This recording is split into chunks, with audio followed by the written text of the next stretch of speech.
This, my friends, is exactly why you want a motorbike in Manila.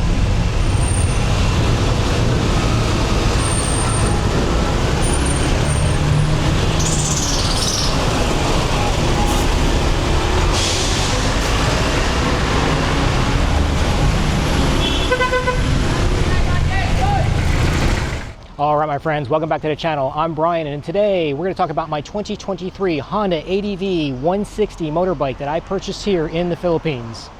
All right, we're going to talk about performance specifications. We're going to talk about the upgrades and accessories that I made to the bike, and we'll go ahead and jump on the bike, hit the road, and get into some traffic. Okay, technically, this motorcycle is classified as a scooter. It is an automatic transmission, and that is exactly what you want here in the city. This way, you're not constantly pulling in the clutch or hunting for the correct gear and stop-and-go traffic here. And if you're thinking, oh, scooter, how cute. Okay, this is my Honda ADV 160 next to my buddy's old KTM 790. So it's not a small bike, but it is light, it is zippy, and highly maneuverable in traffic. Now, I set up this bike for touring. I'm 182 centimeters tall, right at 6 feet. I weigh 84 kilos or 185 pounds. And I have a 34-inch inseam, so yeah, I have long legs, yet this bike fits me really well. However, I did have to change out the seat, and we will go over this when we talk about accessories. Now, with this motorbike, I can tour the Philippines in comfort, all the while getting 45 kilometers per liter, or that's 105 miles per gallon. It has an 8.1 liter gas tank, or 2.1 gallons. So the fuel tank capacity, yes, I can do 200 miles on this scooter between fill-ups. And typical speed limits here in the Philippines are between 60 kilometers per hour to 80 kilometers per hour once you get out of the city, which is around that 40 to 55 miles per hour. And this ADV 160 will do that comfortably. Now, top speed is around 117 kilometers per hour, which is a little over 70 miles an hour. I wouldn't be comfortable up there. But I have personally had this bike over 110 kilometers per hour on a short burst just to see what it'll do. But yes, it'll sit at 60 to 80 kilometers per hour all day long. That's the sweet spot for this bike. All right, tech specs. The engine is a single cylinder, 157cc, 4-stroke, 4-valve, single overhead cam, liquid cooled engine. Okay, it's putting out 11.8 kilowatts or 15.8 horsepower at 8,500 RPMs with a torque spec of 14.7 Newton meters at 6,500 RPMs. All right, curb weight is 133 kilograms or 294 pounds, and the seat height is right at 78 centimeters or 30.1 inches. Ground clearance, now this was important to me, okay, because this is an adventure scooter, is 16.5 centimeters or 6.5 inches of ground clearance.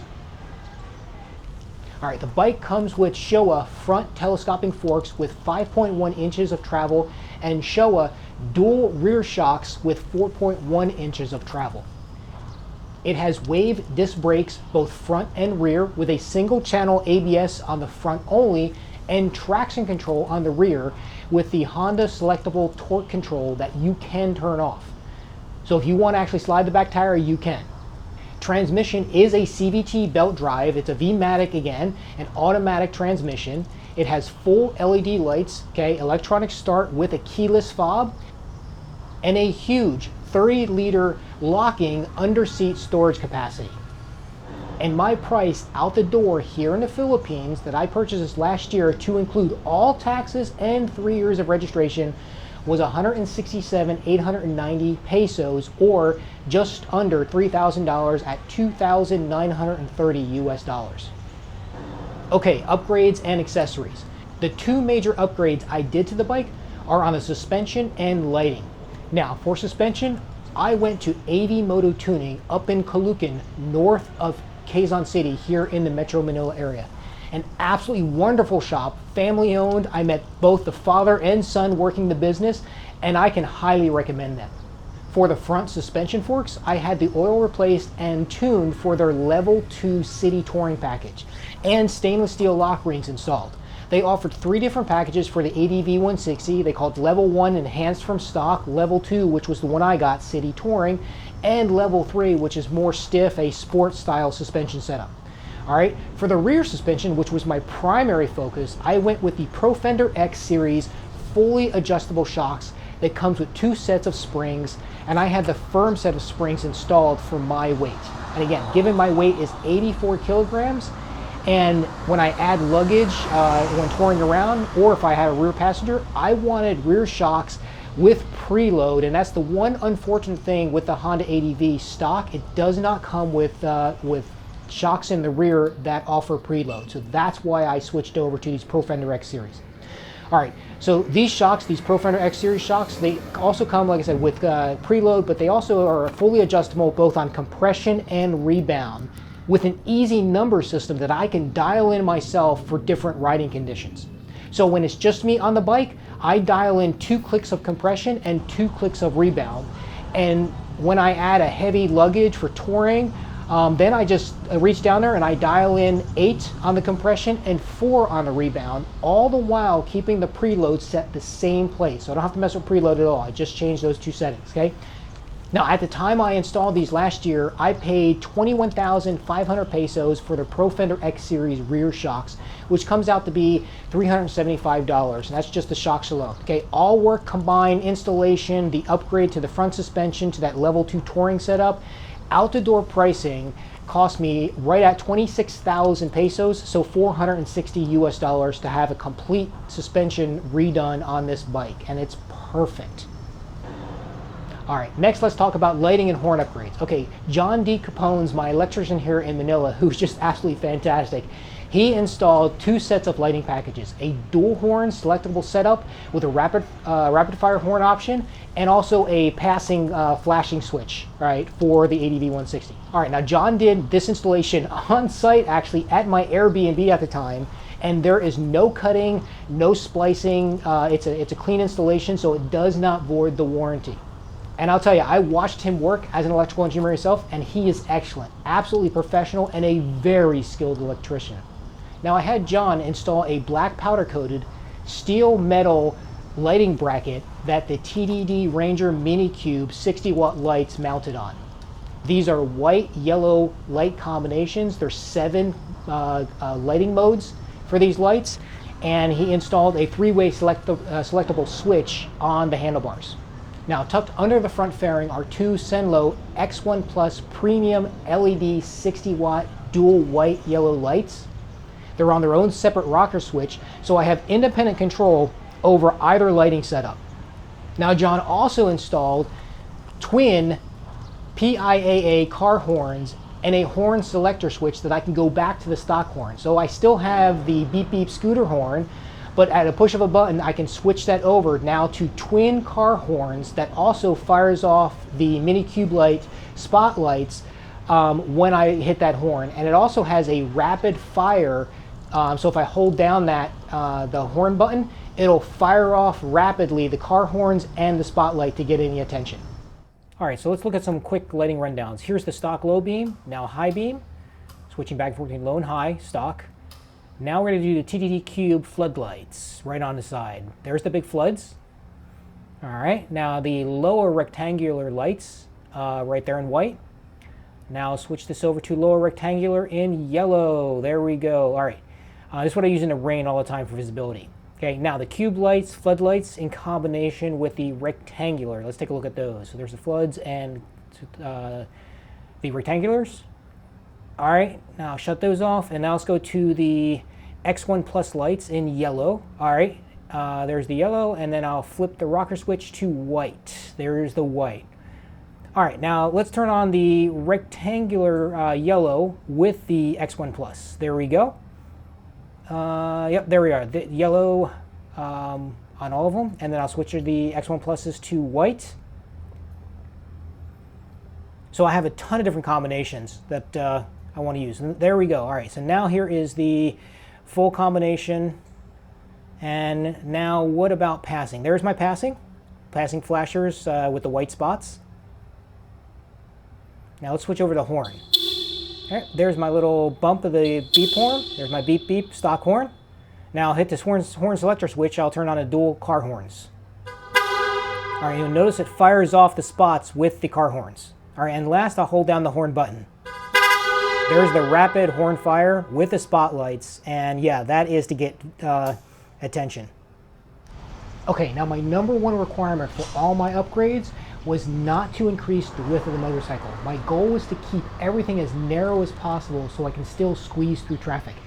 This meant no highway bars, no crash bars, no lights that stuck out or protruded from the bike, right? Or even wide saddlebags that could be a problem. All right, so the next upgrade was really simple, but it makes a huge difference here in traffic, and that was the new side mirrors. I installed the Street King square side mirrors that I have tucked in really tight, and I put little cat eye blind spot mirrors on them so I can see any other riders who really tucked up right next to me. Next, I added a windshield extender to provide more mounting options for electronics and push the windshield out a little bit, but I still am able to retain the 2-position adjustable windscreen, but I tend to keep it just in the higher position all the time. Now, staying up front on the bike, I added, of course, everyone has them here, is the Moto Wolf cell phone holder with the sunscreen cover that I pop on top. And under the bike, I installed a stainless steel skid plate for some more armor, just in case I want to have a little bit more fun off-road. Okay, on the rear, I installed a heavy-duty powder-coated top box bracket with side saddlebag brackets, and it also has a lower bolt-on crossbar for adding strength. And most importantly for me, this bracket, the saddlebag bracket, actually tapers in and follows the contour of the bike.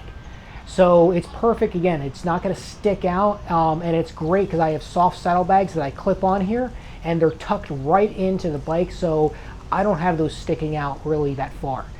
Now, mounted on top of that, I have a 55-liter aluminum alloy Nera Moto Supply F2 top box with stainless steel locks and a quick disconnect plate. Now, this box is fantastic because not only is it weatherproof, but I can go ahead and even fit a full-size helmet in here and extra water bottles and food and everything. So this is like the perfect shopping trunk to have on my motorbike. Now, another upgrade I did was the Camelback seat, and that was a much needed upgrade. See, the stock seat is comfortable, yet where it curves up from the front to the rear passenger, it's actually too far forward for someone as tall as I am, so I was sitting on the curve. So going with this Camelback seat allowed me to push back a little bit, and it made a huge difference in comfort. And then under the seat, I went ahead and put a cargo liner specifically made for the Honda ADV 160, so it keeps everything kind of from rattling around and keeps everything protected underneath there too. So yeah, there's a lot of little upgrades I did, but all of them make such a huge difference. All right, so now let's go ahead and jump on the bike for a little road test.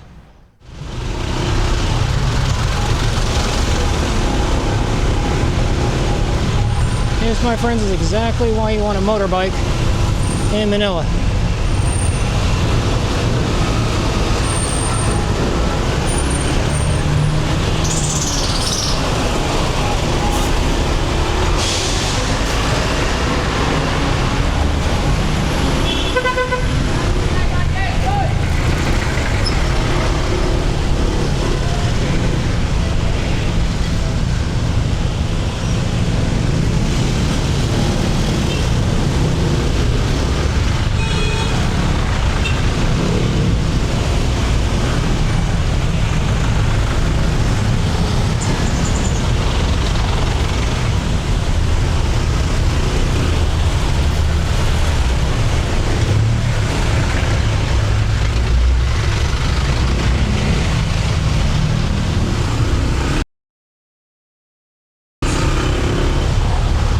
There is exactly why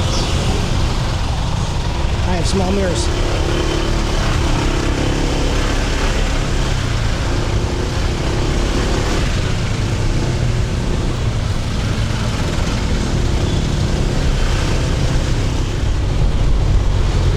Yeehaw! There is an example of exactly why you want a motorbike. If you look around me, what do you see? Cars everywhere all doing the same. I'm doing 50 kilometers an hour. Putzing along, checking my mirrors. Boom, 60.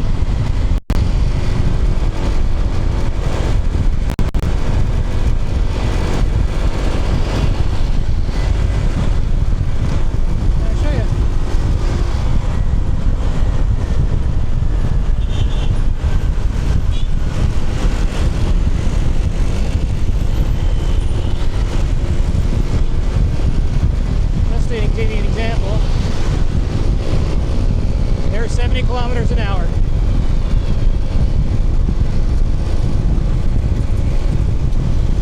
So the pickup on this bike is spectacular for a little bike like it is.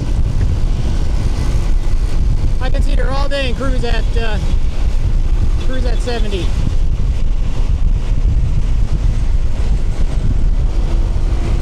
That guy keeps trying to come in. We'll see what he wants to do. There he goes. And here I go.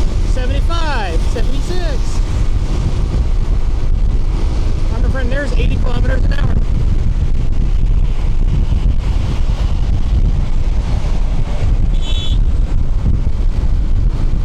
This bike will just sit here all day long and be happy. I'll sneak through the back way right here. Back into BGC.